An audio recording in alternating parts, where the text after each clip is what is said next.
আসলো আবার দুঃখের পাহাড়, যাচ্ছিল আমার হলো নদী, হারালো যে তীর হলাম বুঝি ইয়া গফরান ইয়া রহমান ইয়া মওলা ইয়া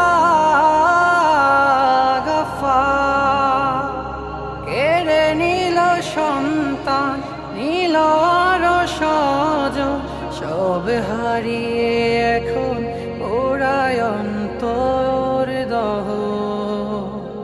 নদী ছিল বন্ধু, আজ হলো সে শত্রু আবার। ইয়া গফরান ইয়া